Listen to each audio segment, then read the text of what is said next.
જૂનાગઢમાં વિકાસની વાતો વચ્ચે જૂનાગઢના કેશોદના ગ્રામજનો છેલ્લા 8 વર્ષથી નારાકાર જેવી પરિસ્થિતિ ભોગવી રહ્યા છે। પ્રાથમિક સુવિધાઓનો અભાવ છે। ગામને જોડતો મુખ્ય રસ્તો બિસ્માર હાલતમાં છે। હજારો ખેડૂતો અને વિદ્યાર્થીઓ હેરાન પરેશાન છે। જોઈએ આ ખાસ રિપોર્ટમાં ત્યાંની પરિસ્થિતિ।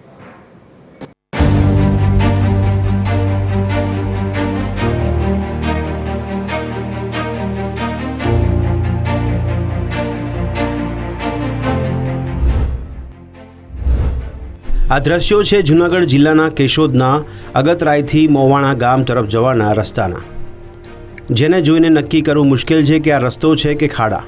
છેલ્લા 8 વર્ષથી આ જૂનો રાજમાર્ગ બિસ્માર હાલતમાં છે। અહીંના વાડી વિસ્તારમાં રહેતા અને ખેતી કરતા લગભગ 1000 જેટલા ખેડૂતો રોજિંદી હાલાકી ભોગવી રહ્યા છે।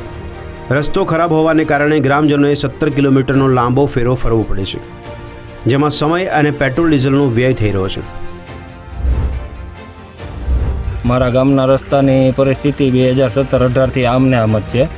અહીંયા પુલ નથી બનેલો, આગળ જઈએ 500-700 મીટર એટલે અહીંયાથી આખો રસ્તો નથી બનેલો। મેં CMOમાં રજૂઆત કરેલી હતી, તો ત્યાંથી મને જે અરજી હતી એ અરજી ટ્રાન્સફર કરીને આપણે જિલ્લા સ્વાગતની અંદર કલેક્ટર સાહેબ પાસે ટ્રાન્સફર થઈ હતી ને હું ત્યાં ગયો હતો। તો ત્યાં કલેક્ટર સાહેબે મને કીધું કે અમે જોઈ લઈએ આગળ શું કાર્યવાહી થાય છે। આ સમસ્યા માત્ર વાહન ચલાવવાની નથી, પણ ચોમાસામાં તો સ્થિતિ વધુ વિકટ બની જાય છે। માલઢોરને લઈને પણ જવા કે ખેતરેથી પાક બજારમાં પહોંચાડવો હોય, ખેડૂતો લાચાર બની ગયા છે। આ રસ્તો મંજૂર થઈ ગયો હોવા છતાં તેનું કામ પૂર્ણ થયું નથી। CMO સુધી રજૂઆતો કરી હોવા છતાં પરિણામ શૂન્ય છે।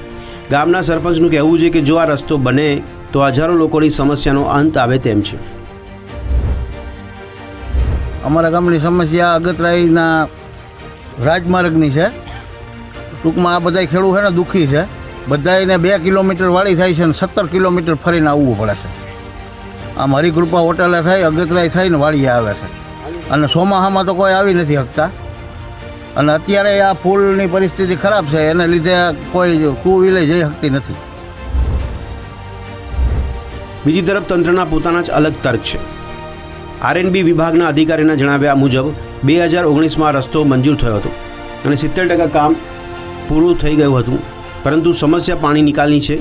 અધિકારીઓનો દાવો છે કે રસ્તા પર પાણી ભરાય છે અને તેના નિકાલ માટે ખેડૂતો જમીન આપવા તૈયાર નથી, જેના કારણે જમીન આપવા તૈયાર ન હોવાથી કામ અટકી પડ્યું છે। તંત્ર કહે છે કે અમે ખેડૂતોને સમજાવવાના પ્રયાસો કરી રહ્યા છીએ। આ નોન પ્લાન રસ્તામાં કોઈ જમીન સંપાદનની ગાઈડલાઇનમાં જોગવાઈ હોતી નથી, એટલે જગ્યા ખેડૂતો પાસેથી સહમતિથી મેળવી અને કામગીરી કરવામાં આવતી હોય છે। મોવાણા ગામ બાજુ 1500 મીટર ગાડી અને જૂના ઓકળા જેવો રસ્તો છે, જેમાં સતત પાણી જતું હોય। ચોમાસામાં વધારે સંખ્યામાં પાણી જતું હોય એટલે પાણી કાઢવા માટે ગટર મોટી કરવી પડે, એટલે બાજુમાં વધારે જગ્યા ઉપલબ્ધ નહોતી, એ માટે પ્રયત્ન કર્યા, પણ કોઈ ખેડૂતો સહમતિથી જગ્યા આપવા રાજી નહોતા થયા।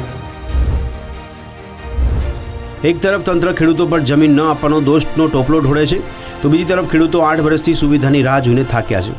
હવે જોવું એ રહ્યું કે તંત્ર અને ગ્રામજનો વચ્ચેની આ મડાગાંઠ ક્યારે ઉકેલાય છે અને ક્યારે આ રસ્તો વાહન ચલાવવા લાયક બને છે। પરેશ બુદ્ધભટ્ટી, TV 13 ગુજરાતી, કેશોદ, જૂનાગઢ।